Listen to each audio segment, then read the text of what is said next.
अस्सलामुअलैकुम, welcome back तमाम दोस्तों। उम्मीद करता हूँ खैरियत से होंगे। आज हम दोबारा एक आपके लिए वीडियो लेकर आए हैं दोस्तों की और फरमाइश पर के दोबारा उस पर वीडियो रीडिंग कैसे पढ़ी जाती है स्टाफ पर। आज हम रीडिंग पढ़ना आपको सिखाएंगे। सबसे पहले आपके लिए जानना ज़रूरी है कि स्टाफ में जो ये मार्क किया गया है कि आखिर ये एक जो बॉक्स है, एक डब्बा है, एक कितने मिली का होता है। एक छोटा दिया गया है, एक बड़ा दिया गया है। तो ये छोटा कितने का है और ये बड़ा कितने का है, ठीक है।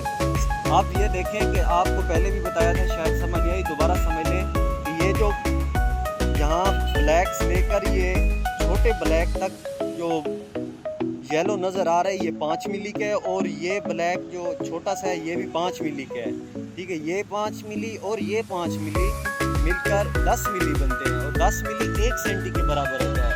और ये जो एल टाइप आपको एक बड़ा नज़र आ रहा है ये अकेला 10 मिली का है, यानी 1 सेंटी का है, ठीक है। 10 मिली 1 सेंटी के बराबर होता है। ये 10 मिली 1 सेंटी ये हो गया, 5 मिली 10 मिली, और ये 1 सेंटी ये हो गया, तो ये 2 सेंटी हो गया, ठीक है। आप समझ आ गई।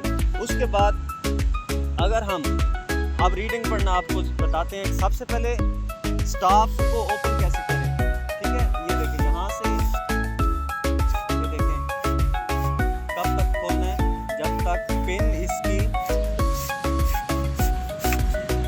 ये देखें इस तरह खुल जाएगा। अब इसको बंद करने का तरीका है कि इसको प्रेस करेंगे, स्टाफ को, इसकी पिन दी हुई है, इसको प्रेस करेंगे इसको, ठीक है, ये ओपन हो गया।